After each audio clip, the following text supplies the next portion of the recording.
Good morning, you good humans. Alright, welcome to vlog number 1 for myself, Coach Aden / vegan athlete coaching, and yeah, it should be good.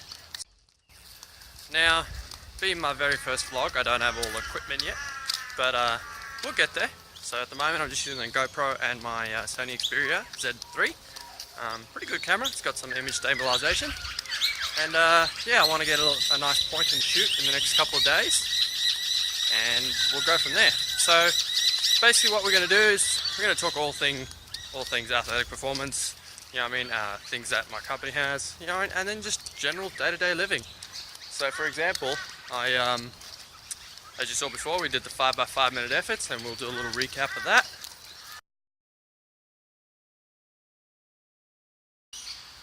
5x5 minute efforts. What exactly are they? Well, first of all, it's approximately, so the efforts can be anywhere between 3 and 5 minutes long for the outcome that we want. So first of all, okay, so what we did is 5 minutes on, really hard, 5 minutes off, mean recovery zone 1, zone 2 power, to get the heart rate back down, times 5. Now this is a very tough workout, so we aim to try and reach roughly around about 120% of your FTP.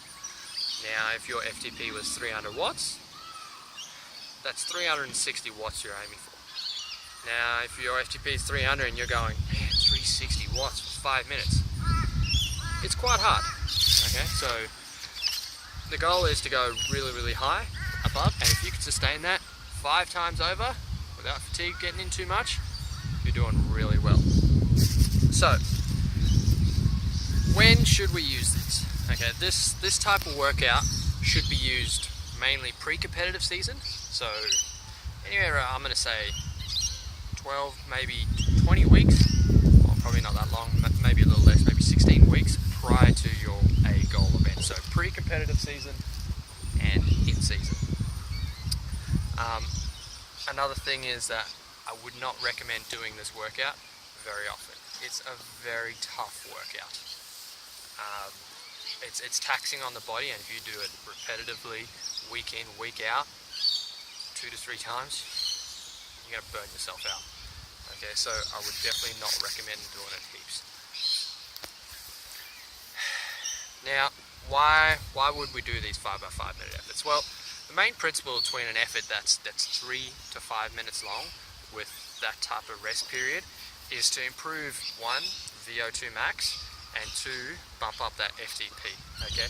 Because what essentially what we're doing is we're improving that skeletal muscle buffering capacity. And the more you improve that, the better you are going to be able to, you know, buffer hydrogynes, use fat as a fuel source at a slightly higher intensity, use less glycogen so you have it more for the end of the race, and then also go a little bit longer in those really intense efforts when it comes to the end of the race. Well, that was embarrassing. Always. Tyson gets the ball, steals it, runs away, and never gives it back. Anyway, so we've done the 5x5 minute recaps. And that'll be the end for today. But tomorrow we got Gold Coast Show public holiday, and I'm coaching the T-Rex Triathlon Club. So I take them for a long ride generally on Saturdays, but because I'm racing the state ITT on Saturday, I'm taking them on Friday, and we're just going with a group of friends as well. So we're just going down the coast here in beautiful Gold Coast, and after that, meeting with a client, and then after that I'll prep the TT and make some nice a beetroot pumpkin risotto.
let's talk about beetroot.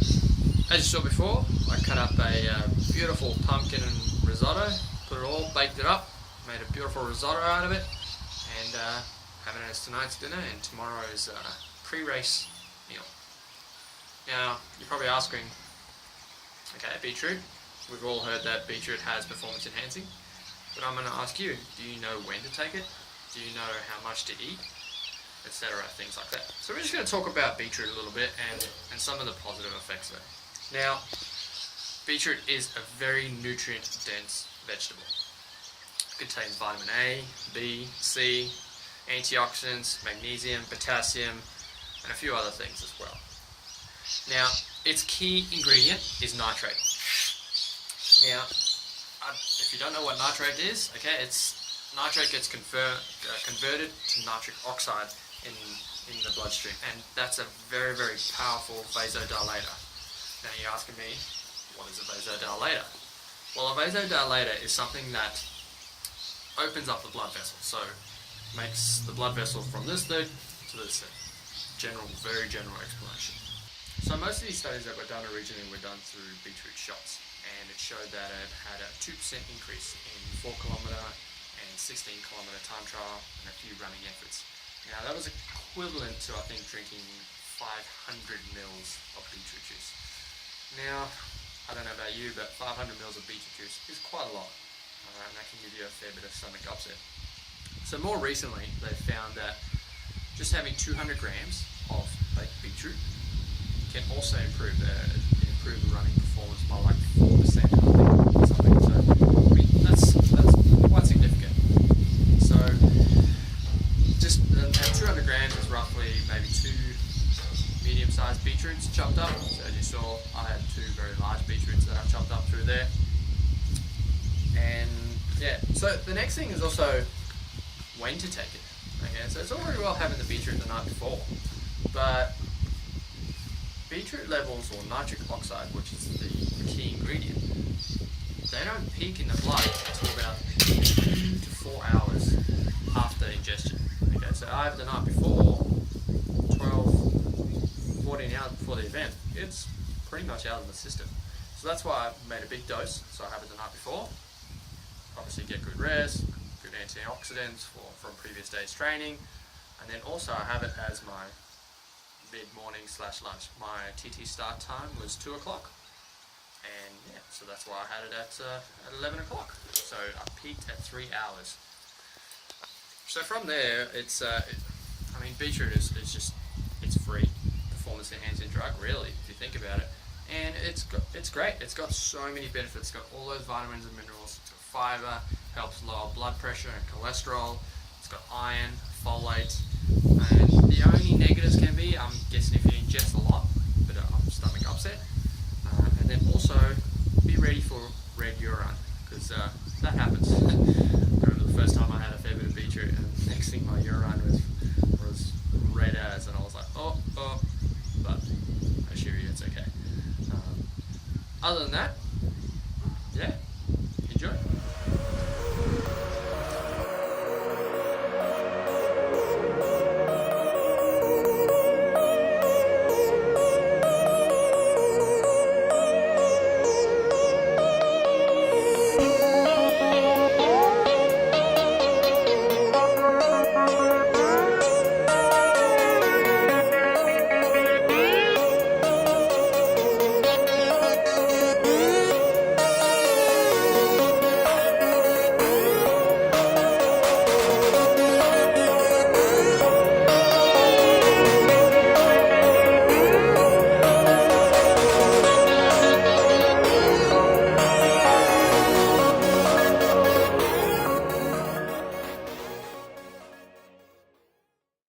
Okay, well, we are done here for the state ITT, 41.6 kilometres, about just under 44 average, and ended up third overall by 0.9 of a second.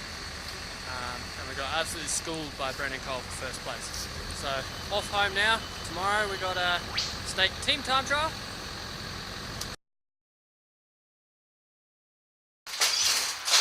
Alright, good morning everybody. Sunday, we're off to the Queensland State Team Time Trial. And yeah, we had a good breakfast. And we're just at the moment packing up. It's early, so had a good stretch as well. Let's see how we go. It's going to be a tough day. Got myself, Adam Allen, Ryan McAnally and Kerrison over 76 Ks, all on TT bikes. So this should be fun. Alright, so that's the team time trial done. That really hurt. Kerrison was just driving it. It ended up being about 85 Ks. We had dramas at the start because I'm right on the cusp of that 190 centimetres. I'm like 189 centimetres tall. And she was like, no, not happening. And so, and then I pulled the extensions back as far as I could, and they couldn't go any back further. I was like 2 centimetres short because instead of 85 centimetres, I'm only like 80. So we had to put a different stem on. So I got like no warm up, straight into it. And I ended up averaging like 298 watts for the 85 Ks. Yeah, it was absolutely fingered towards the end. Other than that, McAnally was pulling solid and just fucked. But it's good because we got the gold. So we won by about a minute 25 I think, so it was good. We were catching that other team, but we just, we just couldn't catch him. We wanted to pass him, but we couldn't pass him. We were about 40 seconds off him. Anyway, driving home now, and I'm going to go sleep.